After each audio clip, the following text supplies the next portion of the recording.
नमस्कार सभी को। मैं रामा दीक्षित इस वीडियो में लेकर आई हूँ अरण्य कांड की व्याख्या। गिरिराज से भेंट भई बहुविध प्रीत बढ़ाए, गोदावरी निकट प्रभु रहे परन ग्रह छाए। वहाँ गिरिराज जटायु से भेंट हुई। उसके साथ बहुत प्रकार से प्रेम बढ़ाकर प्रभु श्री रामचंद्र जी गोदावरी जी के समीप पर्णकुटी छाकर रहने लगे। जब ते राम कीन ताह बासा, सुखी भये मन बीती त्रासा। गिरवन नदी ताल छब छाए, दिन दिन प्रत्यत होय सुहाए। जब से श्री राम जी ने वहाँ निवास किया तब से मुनि सुखी हो गए। उनका डर जाता रहा। पर्वत, वन, नदी और तालाब शोभा से छा गए हुए दिनों दिन अधिक सुहावने मालूम होने लगे। खग मृग वृंद आनंदित रहीं, मधुप मधुर गुंजत छब लहीं। शोभन बरन न सकिया हे राजा, जहाँ प्रगट रघुबीर बिराजा। पक्षी और पशुओं के समूह आनंदित रहते हैं और भौरे मधुर गुंजार करते हुए शोभा पा रहे हैं। जहाँ प्रत्यक्ष श्री राम जी विराजमान है, उस वन का वर्णन सर्पराशेष जी भी नहीं कर सकते। एक बार प्रभु सुख आसीना, लक्ष्मण बचन कहे छलहीना। सुर नर मुन सचराचर साई, मैं पूछूं निज प्रभु की नाई। एक बार प्रभु श्री राम जी सुख से बैठे हुए थे। उस समय लक्ष्मण जी ने उनसे छल रहे सरल वचन कहे, हे देवता, मनुष्य, मुनि और चराचर के स्वामी, मैं अपने प्रभु की तरह अपना स्वामी समझकर आपसे पूछता हूँ। मोय समझाओ कहो सोई देवा, सब तज करो चरण रज सेवा। कहो ज्ञान विराग अरु माया, कहो सो भगत करो जेई दाया। हे देव, मुझे समझाकर वही कहिए जिससे सब छोड़कर मैं आपकी चरण रज की ही सेवा करूं। ज्ञान, वैराग्य और माया का वर्णन कीजिए और उस भक्त को कहिए जिसके कारण आप दया करते हैं। ईश्वर जीव भेद प्रभु सकल कहूँ समझाए, जाते होय चरण रते शोक मोह भ्रम जाए। हे प्रभु, ईश्वर और जीव का भेद भी सब समझा कर कहिए, जिससे आपके चरणों में मेरी प्रीत हो और शोक मोह तथा भ्रम नष्ट हो जाए। थोड़े ही महा सब कहाऊँ बुझाई, सुनो तात मत मन चित लाई। मैं और मोर तोर तै माया, जीवस कीन जीवन काया। श्री राम जी ने कहा, हे तात, मैं थोड़े ही में सब समझा कर कह देता हूँ। तुम मन, चित्त और बुद्धि लगाकर सुनो और मैं मेरा, तू और तेरा यही माया है, जिसमें समस्त जीवों को बस में कर रखा है। गोचर जहाँ लग मन जाई, सो सब माया जानू भाई। तई कर भेद सुनो तुम सोऊ, विद्या अपर अविद्या दो। इंद्रियों के विषयों को और जहाँ तक मन जाता है, ये भाई, उन सब को माया जानना। उसके भी एक विद्या और दूसरी अविद्या, इन दोनों भेदों को तुम सुनो। एक दुष्ट अत सय दुख रूपा, जा बस जीव पराभव कूपा। एक रचय जग गुण बस जाके, प्रभु प्रेरित नहीं निज बल ताके। एक अविद्या दुष्ट, दोषयुक्त है और अत्यंत दुख रूप है, जिसके वश होकर जीव संसार रूपी कुएं में पड़ा हुआ है। और एक विद्या जिसके वश में गुण है और जो जगत की रचना करती है, वह प्रभु से ही प्रेरित होती है। उसके अपना बल कुछ भी नहीं है। ज्ञान मान जहाँ एक नाही, देख ब्रह्म समान सब माही। कहिए तात सो परम विरागी, तृण सम सिद्ध तीन गुण त्यागी।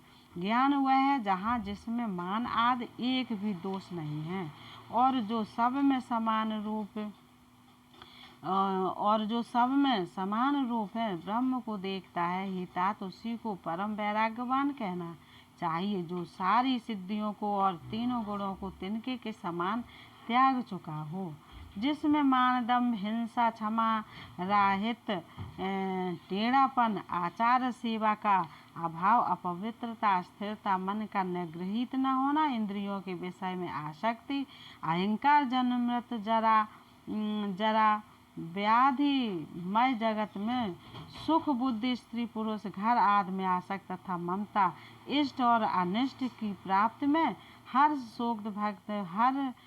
शोक भक्ति का अभाव एकांत में मन न लगना विषयी मनुष्यों के संग में प्रेम में ये 18 न हो और नित्य अध्यात्म आत्मा में स्थिर तथा तत्व ज्ञान के अर्थ तत्व ज्ञान के द्वारा जानने योग परमात्मा का नित्य दर्शन हो, वही ज्ञान कहलाता है। देखिए गीता अध्याय 13 7 से 11 तक। माया ये सुन आप कहूँ जान कहिए सो जीव बंद मोच प्रद सर्व परे माया प्रेरक शिव। जो माया को ईश्वर को और अपने स्वरूप को नहीं जानता उसे जीव कहना चाहिए। जो कर्मानुसार बंधन और मोक्ष देने वाला सबसे परे और माया का प्रेरक है वह ईश्वर है। धर्म भरत जोग ज्ञाना ज्ञान मोक्ष प्रद वेद बखाना जात बेग द्रवऊ में भाई सोमा में भगत भगत सुखदाई। धर्म के आचरण से वैराग्य और योग से ज्ञान होता है तथा ज्ञान मोक्ष का देने वाला है, ऐसा वेदों ने वर्णन किया है। और हे भाई जिससे मैं शीघ्र ही प्रसन्न होता हूँ वह मेरी भक्ति है जो भक्तों को सुख देने वाली है।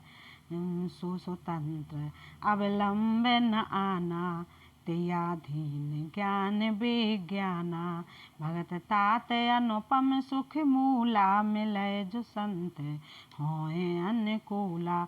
वह भक्त स्वतंत्र है, उसको ज्ञान विज्ञान आदि किसी दूसरे साधन का सहारा अपेक्षा नहीं है। ज्ञान और विज्ञान तो उसके अधीन है। हे तात भक्त अनुपम एवं सुख की मूल है और वह तभी मिलती है जब संत अनुकूल प्रसन्न होते हैं। भगत के साधन कहाँ बखाने सुगम पंथ मोहे पावहि प्राणी प्रथम वे प्रचरण अति प्रीति निज निज कर्म निरत श्रुत रीति।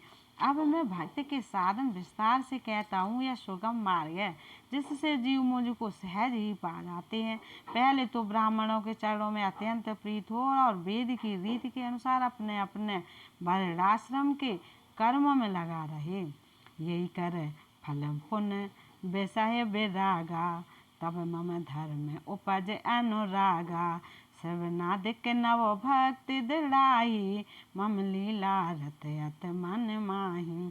इसका फल फिर विषयों से वैराग होगा, तब वैराग होने पर मेरे धर्म भागवत धर्म में प्रेम उत्पन्न होगा, तब श्रवण आदि 9 प्रकार की भक्तियाँ दृढ़ होंगी और मन में मेरी लीलाओं के प्रति अत्यंत प्रेम होगा। संत चरण पंकज अत प्रेमा मन क्रम वचन भजन दृढ़ नेमा गुरु पितु मातु बंधु पतु देवा सब मोहि कहाँ जाने दृढ़ सेवा। जिसका संतों के चरण कमलों में अत्यंत प्रेम हो, मन वचन और कर्म से भजन का दृढ़ नियम हो और जो मुझको ही गुरु पिता माता भाई पति और देवता सब कुछ जाने और सेवा में दृढ़ हों। मम गुण गावत पुलक शरीरा गद गद गिरा नयन वह नीरा काम याद मद दम्ब न जाके तात निरंतर बस में ताके। मेरा गुण गाते समय जिसका शरीर पुलकित हो जाए, बाणी गदगद हो जाए और नेत्रों से प्रेमाश्रुओं का जल बहने लगे और काम मद और दम्भ आदि जिसमें न हो, हे भाई मैं सदा उसके बस में रहता हूँ।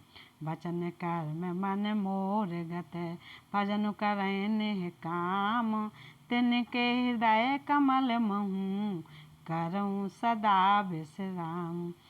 जिनको कर्म वचन और मन से मेरी ही गति है और जो निष्काम भाव से मेरा भजन करते हैं उनके हृदय कमल में मैं सदा विश्राम किया करता हूँ। भगत जोग सुन अति सुख पावा, लक्ष्मण प्रभु चरणन सिर नावा। ये वेद गए कछुक दिन बीती, कहते विराग ज्ञान गुण रीति। इस भक्ति योग को सुनकर लक्ष्मण जी ने अत्यंत सुख पाया और उन्होंने प्रभु श्री रामचंद्र जी के चरणों में सिर नवाया। इस प्रकार वैराग्य ज्ञान गुण और नीति कहते हुए कुछ दिन बीत गए। सूफ न खा रावण कै बहनी, दुष्ट हृदय दारुण जस आहनी। पंचवटी सो गई एक बारा, देखे बिकल भई जोगल कुमारा। सूफ नखा नामक रावण की एक बहन थी जो नागिन के समान भयानक और दुष्ट हृदय की थी। वह एक बार पंचवटी में गई और दोनों राजकुमारों को देखकर विकल काम से पीड़ित हो गई। भ्राता पिता पुत्र और गारी, पुरुष मनोहर निरखत नारी। होए विकल सक मन न रोकी, जिम रव मन द्रव रवै बिलोकी। काकभूषुंड जी कहते हैं, गरुड़ जी सुपर्णखा जैसी राक्षसी धर्म ज्ञान शून्य कामांध स्त्री मनोहर पुरुष को देखकर चाहे वह भाई पिता पुत्र ही हो विकल हो जाती है और मन को नहीं रोक सकती। जैसे सूर्यकांत मण सूर्य को देखकर द्रवित हो जाती है, ज्वाला से पिघल जाती है। रुचिर रूप धर प्रभु पहि जाई, बोली वचन बहुत मुस्काई। तुम सम पुरुष नमो सम नारी, यह संजोग दिल रचा बिचारी। वह सुंदर रूप धरकर प्रभु के पास जाकर और बहुत मुस्कुराकर वचन बोली, न तो तुम्हारे समान कोई पुरुष है न मेरे समान स्त्री। विधाता ने यह संजोग जोड़ा बहुत विचार कर रचा है। ममयन रूप पुरुष जग माही, देखूं खोज लोक तेहु नाही। ताते अब लग रहूं कुमारी, मन माना कछु तुम निहारी। मेरे योग पुरुष वर जगत भर में नहीं है। मैंने 3 लोगों को खोज देखा, इसी से मैं अब तक कुमारी अवैध रही। अब तुमको देखकर कुछ मन माना चित्त ठहरा है। सीतहि चितहि कही प्रभु बाता, आए कुआर मोर लगो भ्राता। गई लक्ष्मण रिपु भगनी जानी, प्रभु बिलोक बोले मृदुवानी। सीता जी की ओर देखकर प्रभु श्री रामचंद्र जी ने यह बात कही कि मेरा छोटा भाई कुमार है। तब वह लक्ष्मण जी के पास गई। लक्ष्मण जी उसे शत्रु की बहन समझकर और प्रभु की ओर देखकर कोमल वाणी से बोले, सुंदर सुन मैं उन कर दासा, पराधीन नहीं तोर सुपासा। प्रभु समर्थ कौशलपुर राजा, जो कछु करहि उन्हें सब छाजा। हे सुंदरी सुन, मैं तो उनका दास हूँ, मैं पराधीन हूँ, अतः तुम्हें सुविधा सुख न होगा। प्रभु समर्थ है, कौशलपुर के राजा हैं, वे जो कुछ करें उन्हें सब फलता है। सेवक सुख चाह मान भिखारी, व्यसनी धन शुभ गत व्यभिचारी। लोभी जस चाह चारु गुमानी, नव दोहे दूध चाहते ये प्राणी। सेवक सुख चाहे, भिखारी सम्मान चाहे, व्यसनी जिसे जुए शराब आदि का व्यसन हो, धन और व्यभिचारी शुभ गति चाहे, लोभी यश चाहे और अभिमानी चारों फल अर्थ धर्म काम मोक्ष चाहे, तो ये सब प्राणी आकाश को दोहकर दूध लेना चाहते हैं, अर्थात असंभव बात को संभव करना चाहते हैं। पुण्य फिर राम निकट सो आई, प्रभु लक्ष्मण पै बहुर पठाई। लक्ष्मण ने कहा तो ये सो बरई, जो तृण तोर लाज पर हरई। फिर वह लौटकर फिर श्री राम जी के पास आई। प्रभु ने फिर उसे लक्ष्मण जी के पास भेज दिया। लक्ष्मण जी ने कहा, तुम्हें वही वरेगा जो लज्जा को तृण तोड़कर अर्थात प्रतिज्ञा करके त्याग देगा, अर्थात जो निपट निर्लज होगा। तब खिसियान राम पहिया, तब खिसियान राम पह गई, रूप भयंकर प्रगटत भई। सीताएं सभय देख रघुराई, कहा अनुज सन शयन बुझाई। तब वह खिसियाई हुई खुद होकर श्री राम जी के पास गई और उसने अपना भयंकर रूप प्रकट किया। सीता जी को भयभीत देखकर श्री रघुनाथ जी ने लक्ष्मण जी को इशारा देकर कहा, लक्ष्मण अत लाघव सो नाक कान बिनु कीन, ताक कर रावण कहा मनो चुनौती दीन। लक्ष्मण जी ने बड़ी फुर्ती से उसको बिना नाक कान के कर दिया, मानो उसके हाथ रावण को चुनौती दी हो। नाक कान बिनु भई बिकरारा, जन सब सैल गैरो कै धारा। खरदूषण पई गई बिल पाता, धिग धिग तब पौरुष बल भ्राता। बिना नाक कान के हुए विकराल हो गई, उसके शरीर से रक्त इस प्रकार बहने लगा मानो काले पर्वत से गेरू की धारा बह रही हो। वह विलाप करती हुई खरदूषण के पास गई और बोली, हे भाई, तुम्हारे पौरुष वीरता को धिक्कार है, तुम्हारे बल को धिक्कार है। ते पूछा सब कहे से बुझाई, जा तो धान सुन सैन बनाई। ढाई निश्चर निकर बरू था, जन सपच कज्जल गिर जूथा। उन्होंने पूछा तब सूप न खाने सब समझा कर कहा।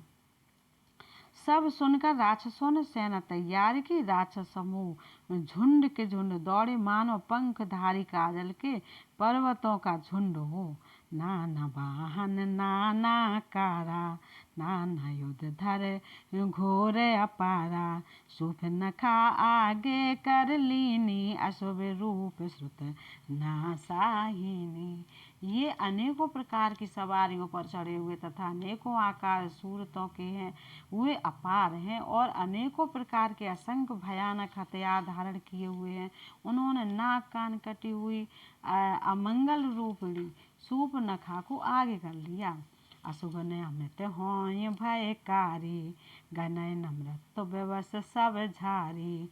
घर जहि तर जय गगन उड़ाही, देख कटक भटयत हर साई। अनगिनत भयंकर अशुगुन हो रहे हैं, परंतु मृत्यु के वश होने के कारण वे सब के सब उनको कुछ गिनते ही नहीं।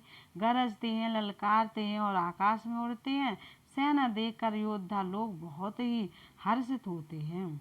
को कह जियत धरऊँ दो भाई, धर्म हरऊँ तियले हो चढ़ाई। धूर धूरपुर नव मंडल रहा, राम बुलाए अनुज सन कहा। कोई कहता है दोनों भाइयों को जीता ही पकड़ लो, पकड़कर मार डालो और स्त्री को छीन लो। आकाश मंडल धूल से भर गया। तब श्री राम जी ने लक्ष्मण जी को बुलाकर उनसे कहा, ले जाने कहीं जाओ गिर कंदर, आवा निश्चर कटको भयंकर। रहो सजग सुन प्रभु कै बानी, चले सहित सिर सर धनु पानी। राक्षसों की भयानक सेना आ गई है, जानकी जी को लेकर तुम पर्वत की कंदरा में चले जाओ, सावधान रहना प्रभु। श्री रामचंद्र जी के वचन सुनकर लक्ष्मण जी हाथ में धनुष बांध लिए श्री सीता जी सहित चले। देख राम रिपुदल चले आवा, व्यस कठिन को दंड चढ़ावा। शत्रुओं की सेना समीप चली आई है, यह देखकर श्री राम जी ने हंसकर कठिन धनुष को चढ़ाया। को दंड कठिन चढ़ाए, सिर जट जूट बांधत। सोह क्यों मरकत सयल पर लरत दामिन, कोट सो जुग भुजग ज्यों। कट कस निसंग विशाल भुज गए, चाप बिसक सुधार कै। चितबत मनो मृग राज, प्रभु गज राज घटा निहार कै। कठिन धनुष चढ़ाकर सिर पर जटा का जूड़ा बांधते हुए प्रभु कैसे शोभित हो रही हैं, जैसे मरकत मणि पन्ने के पर्वत पर करोड़ों बिजलियों से दो सांप लड़ रहे हों। कमर में तरकस कसकर विशाल भुजाओं में धनुष लेकर और बाण सुधाकर प्रभु श्री राम जी राक्षसों की ओर देख रहे हैं। मानव मत वाले हाथियों के समूह को आता देखकर सिंह उनकी ओर ताक रहा हो। आए गए बगमेल धरौ धरौ धावत शोभट जथा बिलो के अकेल बाल रवै घेरत धनुज। पकड़ो पकड़ो पुकारते हुए राक्षस योद्धा बाघ छोड़कर बड़ी तेजी से दौड़े हुए आए और उन्होंने श्री राम जी को चारों ओर से घेर लिया। जैसे बाल सूर उदयकालीन सूर हो अकेला देखकर मंदेर नामक दैत्य घेर लेते हैं। प्रभु बिलोक सर सकहि न डारी थकत भई रजनी चरधारी। सचव बोले बोले खर दूषण यह दो न प्रबालक नर भूषण। सौंदर्य माधुर्य निधि प्रभु श्री राम जी को देखकर राक्षसों की सेना थकित रह गई। वे उन पर बाण नहीं छोड़ सके। मंत्री को बुलाकर खरदूषण ने कहा, यह राजकुमार कोई मनुष्यों का भूषण है। नाग असुर सुर नर मुन जेते देख जेते हटे हम केते। हम भर जन्म सुनो सब भाई देखी नहीं हस सुंदरताई। जितने भी नाग असुर देवता मनुष्य और मुनि हैं उनमें से हमने न जाने कितने ही देखे जीते और मार डाले हैं। पर हे सब भाइयों सुनो, हमने जन्म भर में ऐसी सुंदरता कहीं नहीं देखी। यद्यपि भगनी कीन को रूपा बदलायक नहीं पुरुष अनूपा। देव तो रतन ज नार दुराई जियत भवन जाओ दो भाई। यद्यपि उन्होंने हमारी बहन को कुरूप कर दिया तथापि ये अनुपम पुरुष वध करने योग्य नहीं है। छिपाई हुई अपनी स्त्री हमें तुरंत दे दो और दोनों भाई जीते जी घर लौट जाओ। मोरे कहा तुम ताहे सुनावो तासो वचन सुन आ तोरे आवो। दूतन ने कहा राम सन जाई सुनत राम बोले मुस्काई।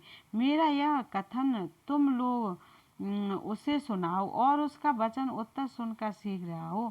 दूतों ने जाकर यह संदेश श्री रामचंद्र जी से कहा। उसे सुनते ही श्री रामचंद्र जी मुस्कुरा कर बोले, हम क्षत्रिय मृगया बन करहीं तुम सिखल मृग खोजत फिरहीं। रिपु बलवंत देख नहीं डरहीं एक बार कालहु सन लरहीं। हम क्षत्रिय हैं, वन में शिकार करते हैं और तुम्हारे शरीर के दुष्ट पशुओं को तो ढूंढते ही फिरते हैं। हम बलवान शत्रु को देखकर नहीं डरते, लड़ने को आवे तो एक बार तो हम काल से भी लड़ सकते हैं। यद्यपि मनुज धनुज कुल घालक मुन पालक खल सालक बालक। जो न होय बल घर फिर जाहू समर विमुख में हतऊ न काहू। यद्यपि हम मनुष्य हैं परंतु दैत्य कुल का नाश करने वाले और मुनियों की रक्षा करने वाले हैं। हम बालक हैं परंतु हैं दुष्टों को दंड देने वाले। यदि बल न हो तो घर लौट जाओ। संग्राम में पीठ दिखाने वाले किसी को मैं नहीं मारता। रन चढ़ करिय कपट चतुराई रिपु पर कृपा परम कदराई। दूतन जाए तुरत सब कहेऊ सुन खर दूषण और अत दहेऊ। रण में चढ़ आकर कपट चतुराई करना और शत्रु पर कृपा करना दया दिखाना तो बड़ी भारी कायरता है। दूतों ने लौटकर तुरंत सब बातें कहीं जिन्हें सुनकर खरदूषण का हृदय अत्यंत जल उठा। और दहेऊ कहेऊ की धरो धाये बिकट भट रज नीचरा सर चाप तोमर शक्ति शूल कृपान परग पर सुधरा। प्रभु कीन धनुष टकोर प्रथम कठोर घोर भयावहा भय बधिर व्याकुल जातो धान न ज्ञान ते अवसर रहा।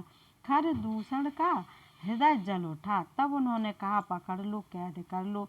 यह सुनकर भयानक राक्षस योद्धा बाण धनुष तोमर शक्ति सांग शूल बरछी कृपाल कटार परिग और फरसा धारण किए हुए दौड़ पड़े। प्रभु श्री राम जी ने पहले धनुष का बड़ा कठोर, घोर और भयानक टंकार किया, जिसे सुनकर राक्षस बहरे और व्याकुल हो गए। उस समय उन्हें कुछ भी होश न रहा। सावधान होए धाये, जान सबल आरात, लागे बरसन राम पर, अस्त्र शस्त्र बहुभांत। फिर वे शत्रु को बलवान जानकर सावधान होकर दौड़े और श्री राम जी के ऊपर बहुत प्रकार के अस्त्र शस्त्र बरसाने लगे। तिनके आयुध तिल समय, कर काटे रघुबीर, तान सरासन श्रवण लगे, पुन छाड़े निज तीर। श्री रघुवीर जी ने उनके हथियारों को तिल के समान टुकड़े टुकड़े करके काट डाला। फिर धनुष को कान तक तान कर अपने तीर छोड़े। तब चले बाण कराल, फुंकरत जन बहुव्याल, कोप्यऊ समर श्री राम, चले बिसिख निशित निकाम। तब भयानक बाण ऐसे चले मानो फुफकारते हुए बहुत से सर्प जा रहे हैं। श्री राम जी संग्राम में क्रुद्ध हुए और अत्यंत तीक्ष्ण बाण चले।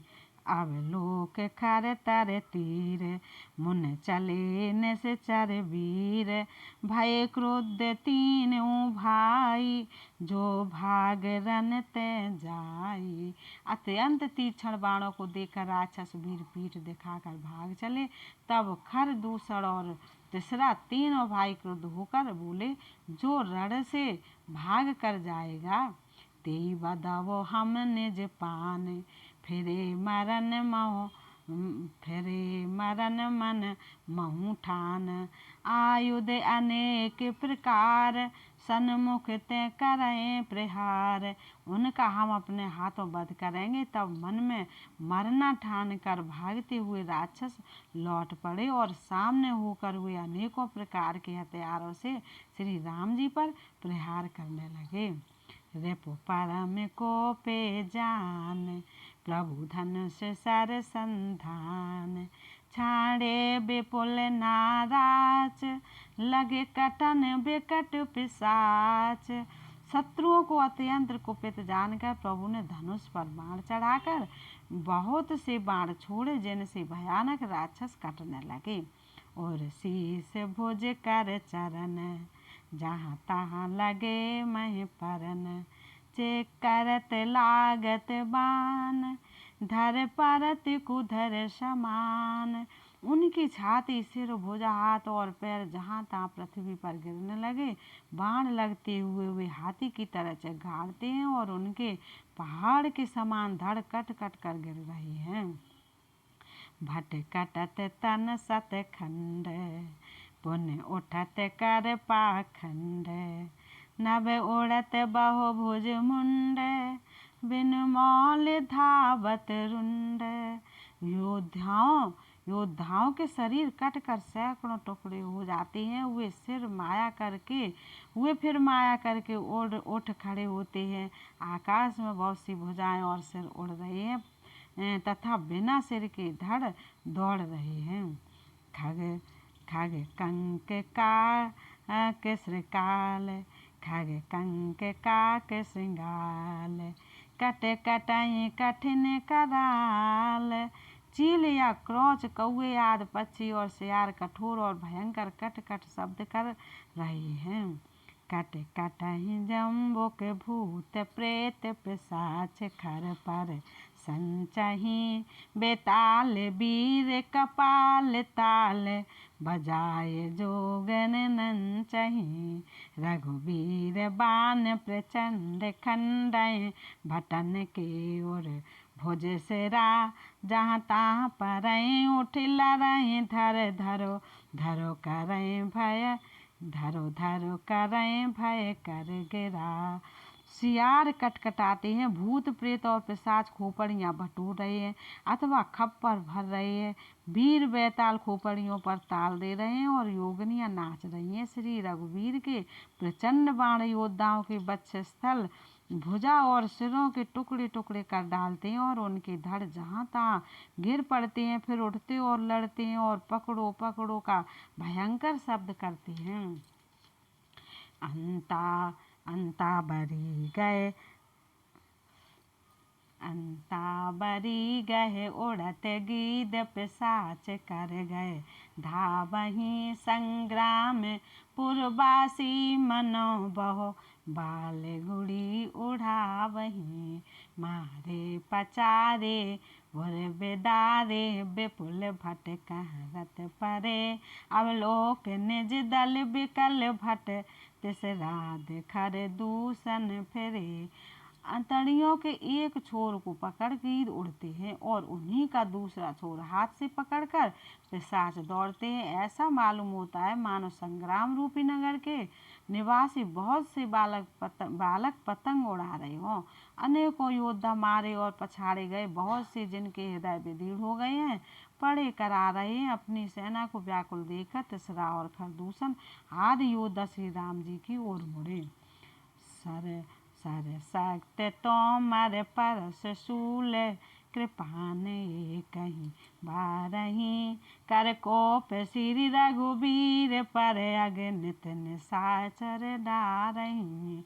प्रभु निमिष महु रिपुसर निवार, पचार डारे साय का दस। दस बिसिख उर माझि मारे, सकल निश्चर नायका। महि परत उठ भट भिरत, मरत न करत माया। अति घनी सुर डरत 14 सहस प्रेत, बिलोक एक अवध धनी।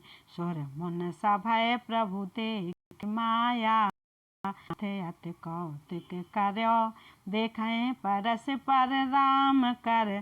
संग्राम रिपुदल लर मर्यो।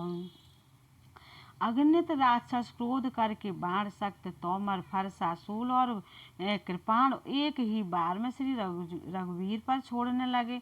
प्रभु ने पल भर में शत्रुओं के बाणों को काट कर ललकार कर उन पर अपने बाण छोड़े। सब राक्षस सेनापतियों के हृदय में 10-10 बाण मारे। योद्धा पृथ्वी पर गिर पड़ते हैं, फिर उठकर भिड़ते हैं, मरते नहीं पर बहुत प्रकार की अतिशय माया रचते हैं। देवता यह देखकर डरते हैं कि प्रेत राक्षस 14,000 हैं और अयोध्यानाथ श्री राम जी अकेले हैं। देवता और मुनियों को भयभीत देखकर माया के स्वामी प्रभु ने एक बड़ा कौतिक किया, जिससे शत्रुओं की सेना एक दूसरे को राम रूप देखने लगी और आपस में ही युद्ध करके लड़ मरी। राम राम कहे तनु तजहि, पावहि पद निर्वाण। करो पाय रिपु मारे, छन महु कृपा निधान। हर्षित बरसय सुमन सुर, बाजय गगन निशान। स्तुति कर कर सब चले, शोभित विविध विमान। सब यही राम है, इसे मारो। इस प्रकार राम राम कहकर शीघ्र शरीर छोड़ते हैं और निर्वाण मोक्ष पद पाते हैं। कृपा निधान श्री राम जी ने यह उपाय करके क्षण भर में शत्रुओं को मार डाला। देवता हर्षित होकर फूल बरसाते हैं, आकाश में नगाड़े बज रहे हैं। फिर वे सब स्तुत कर करके अनेकों विमानों पर सुशोभित हुए चले गए। ये व्याख्या आपको कैसी लगी बताइएगा। नमस्कार।